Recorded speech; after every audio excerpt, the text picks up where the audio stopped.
Bonjour à toutes et à tous et bienvenue sur Voiture Lambda, la chaîne où les véhicules sont testés du point de vue d'un monsieur lambda. Suite et fin de notre séquence Honda, après les Nihon, après le ZR-V, après même le Civic Type R, je vous présente le Honda CR-V. Du coup, je vais vous présenter la voiture, extérieur, intérieur. On va voir ce que ça donne sur la route, au niveau de la motorisation notamment. Que dire de plus, à part intro.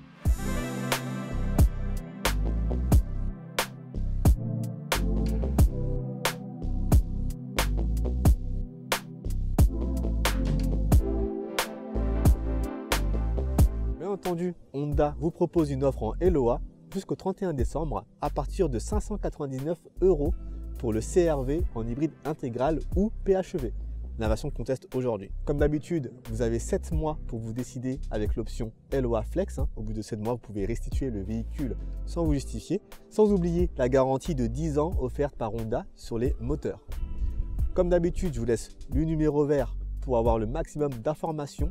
Et je vous invite à remplir le formulaire de contact pour que les équipes de Honda France puissent vous contacter au cas où vous seriez intéressé par ces offres. Allez, on retourne sur l'essai. À l'extérieur, qu'est-ce qui se passe avec ce nouveau CR-V? Eh bien, on peut dire qu'il a pris des stéroïdes. Donc, on est sur des dimensions très outre-Atlantique, très américaines. Ce CR-V, il a pris quand même presque une dizaine de centimètres et il mesure maintenant plus de 4,70 m. On a quelque chose de beaucoup plus statutaire, beaucoup plus massif. On peut noter la calandre en noir brillant et ce dès le premier niveau de finition. Il y en a très peu sur le CR-V. Calandre qui va se poursuivre et séparer les optiques en 2 étages, l'un avec la bande à LED pour les feux diurnes et les clignotants, le compartiment à feu avec des LED adaptatifs à basculement automatique en feu de route. On est sur le haut de gamme de Honda et au niveau de l'équipement, vous allez le voir, ça va se ressentir. Au niveau du pare-choc, on a ces inserts noirs qui finissent d'élargir un petit peu le pare-choc, le logo Honda entouré de bleu parce qu'on est sur une hybride, et le radar va se trouver dans ce logo. Sans être particulièrement plus agressive, cette face avant, elle en impose. Par rapport à l'ancienne génération, on a quand même un peu plus de personnalité. De profil, on voit encore plus la longueur de cette voiture. Moi, ce que je vais noter en particulier, c'est la ligne de caisse qui va parcourir vraiment toute la voiture d'une optique à une autre. Mais surtout, on a les bas de caisse et les arches de roue qui sont peints de la même couleur que la carrosserie et ça j'aime beaucoup. Assorti avec les jantes noires, ça donne un petit contraste, mais la voiture elle en impose et de profil elle ressemble presque plus à un break surélevé. Attention, toute proportion gardée, on reste quand même sur un SUV familial assez massif. Mais vous allez le voir au niveau du seuil de chargement du coffre, on est presque sur un break. Et à l'arrière, l'aspect massif de ce CR-V se confirme encore. Petite touche rassurante, on garde les feux arrière verticaux en LED 3D avec une petite partie qui va déborder sur le coffre. Le pare-choc, comme à l'avant et sur les côtés, qui est toujours peint couleur carrosserie. Et les inserts d'échappement, comme sur les ZR-V qui sont réels. Les pots d'échappement se trouvent réellement derrière ces inserts. On pourra noter aussi juste en dessous la remorque, parce que oui, ce CR-V peut remorquer, il a un mode spécial pour ça. Mais oui, à l'arrière, pas grand chose à signaler, on reste quand même sur un SUV plutôt classique typé américaine. À l'intérieur, on est comme d'habitude chez Honda sur un habitacle très bien assemblé. Cela dit, j'aurais aimé sur ce Honda CR-V avoir un intérieur légèrement plus luxueux, avec des finitions légèrement plus premium. Parce que là, on retrouve encore un copier-coller de l'intérieur du Honda Civic avec quelques différences, notamment au niveau de la console qui se trouve en dessous des commandes de climatisation physiques qui ont été disposées de manière un peu plus élégante. Mais par exemple, on retrouve ce même écran tactile avec ce système d'infodivertissement qui m'a pas trop dérangé sur le Civic et le ZR-V, mais sur un CR-V vendu à plus de 55 000 € en entrée de gamme en version full hybride, fait un petit peu tâche. On retrouve aussi les grilles d'aération en nid d'abeille qui évoquent beaucoup plus de sportivité que d'élégance. On notera quand même la présence de certains inserts bienvenus, mais j'avoue que j'aurais préféré un petit peu plus de raffinement. On n'oublie pas de parler du toit panoramique et ouvrant avec le volet électrique qui apporte un peu plus de luminosité dans l'habitacle. Et de toute façon, le constat est rattrapé par des sièges d'excellente facture avec un excellent confort en cuir non animal. Ils seront chauffants et ventilés à l'avant et électriques. La position de conduite, on la trouve très facilement, surtout avec la possibilité d'enregistrer 2 positions de mémoire. Le volant, on le connaît déjà, c'est celui de la Civic et du ZR-V, ainsi que l'instrumentation numérique derrière le volant qui est reprise, pareil, du Civic et du ZR-V. À l'arrière aussi, le constat est excellent avec beaucoup de place au genou. On est bien installé. Même la place du milieu, on dispose de 2 ports USB-C pour charger les appareils. Mais oui, la seconde rangée de ce CR-V, c'est l'un des meilleurs endroits dans lequel on peut se trouver lors des voyages. Au niveau du coffre, on n'est pas trop mal loti avec 617 litres de contenance sur cette version PHEV. On aura 30 litres de moins sur la version full hybride, tout simplement parce que les batteries se trouveront sous le plancher. Malheureusement, les aspects pratiques seront quasiment aux abonnés absents. On n'a aucune tirette pour faire descendre par exemple les dossiers des sièges de la deuxième rangée, et ça c'est dommage. Mais on se rattrape avec l'assise des sièges de la deuxième rangée qui vont aller s'asseoir façon Magic Seat. On est quasiment sur une déménageuse. Et ça, c'est un excellent point. Niveau motorisation, on reste sur quelque chose d'assez connu, puisqu'on a le même bloc qui équipe la Civic et le ZR-V. La différence avec cette version PHEV, c'est qu'on va avoir une batterie 17 fois plus importante pour soutenir le tout. On aura donc 17 kWh, et il faut préciser que l'ajout de l'hybride rechargeable n'augmente pas la puissance, donc on reste à 184 chevaux, basé sur un 2 litres thermique ASIC Atkinson de 148 chevaux, qui va donc alimenter le moteur électrique sur les grosses accélérations, et lorsque la batterie sera vide. Sur la route, Honda nous promet une autonomie en tout électrique de 83 km, voire même 100 sur le cycle urbain et 50 km sur le cycle autoroutier. Sinon, le comportement du bloc, on le connaît, mais on va aller le revérifier sur la route tout de suite, sans plus attendre. On y va. Sur la route, avec ce Honda CR-V, vous l'entendez, l'insonorisation est beaucoup mieux travaillée, par exemple, qu'avec le ZR-V. Et on est sur une voyageuse. Mais je vais quand même vous parler, bien entendu, de ses qualités routières, de ses qualités aussi de suspension, de confort, de direction, de freinage. Et on est sur une copie très américaine au final.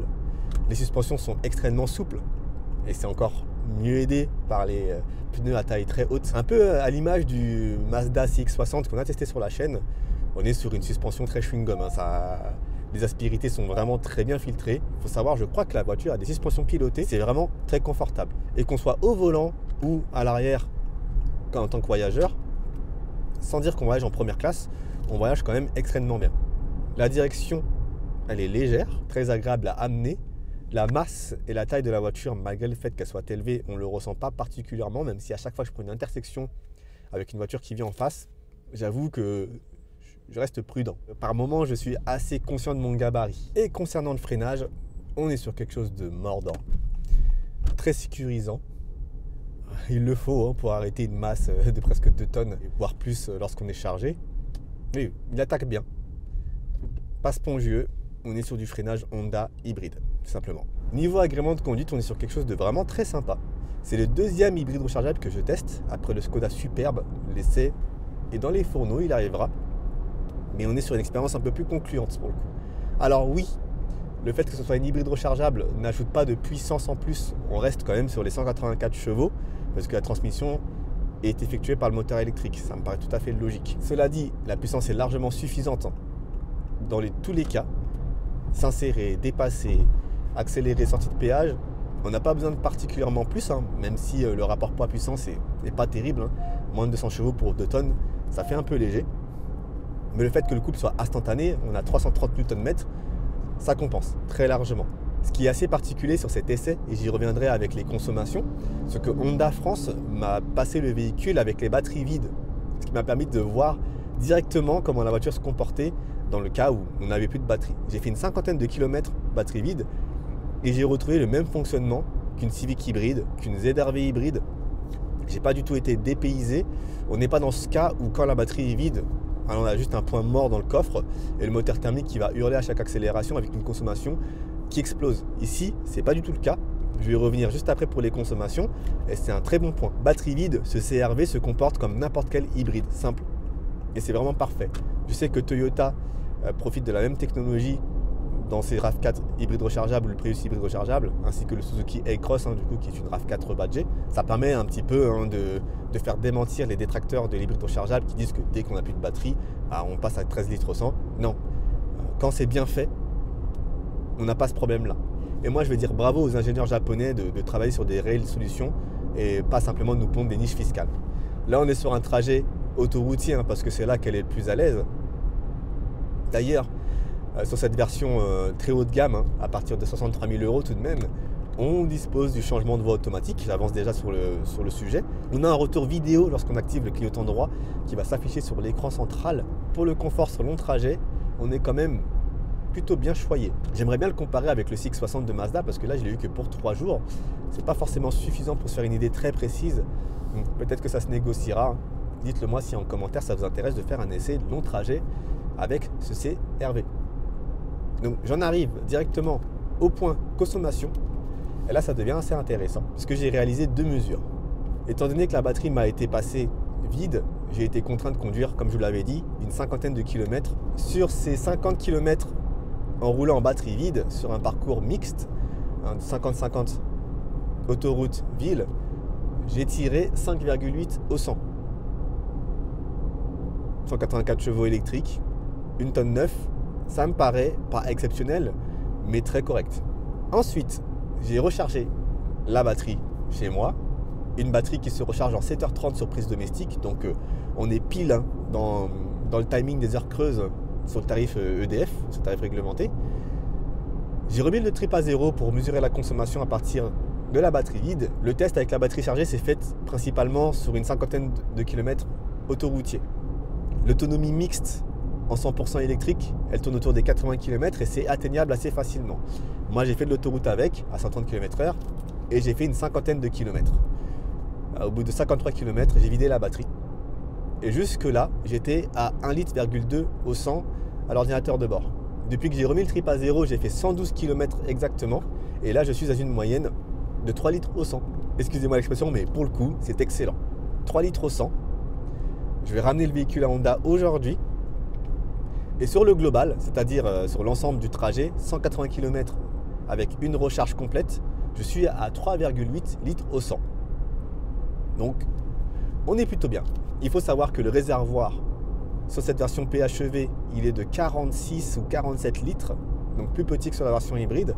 On est sur un véhicule qui est réellement très sobre. Bon, le prix d'entrée, lui, en version PHEV, il l'est moins. Mais au niveau des consommations, oui, la voiture est sobre. Et là, au moment où je vous parle, on vient de passer à 3,7 sur le global. Donc oui, le constat est plutôt excellent. Mais comme je l'ai dit, pour se faire une idée plus précise, il me faudrait quand même au moins 500 km avec cette voiture. Donc je pense que ce CR-V, il va peut-être se plier à l'exercice des 1000 km. Parce que ça m'intéresse pas mal de voir ce qui se passe à ce niveau-là. Niveau équipement, on est full équipé avec le maximum de la technologie qu'Honda peut permettre. Conduite semi-autonome de niveau 2 avec toutes les aides à la conduite possibles. Régulateur adaptatif, maintien dans la voie, centrage dans la voie aussi. Limiteur adaptatif, même si je ne vous le conseille pas comme sur le ZR-V. La lecture des panneaux n'est vraiment pas optimisée. Les sièges chauffants et ventilés, le volant chauffant, pas de clim trizone, on est sur une clim bizone. C'est CR-V pour les longs voyages. Peut-être pas pour le quotidien vu la taille de la voiture, bien évidemment. Ça reste quand même une excellente option, une excellente alternative à ce qui se fait déjà sur notre marché. Cette Honda mériterait un peu plus de lumière, vraiment pour le coup, et j'espère qu'avec cette vidéo, ça sera le cas. Au niveau des aides au stationnement, on a tout ce qu'il nous faut.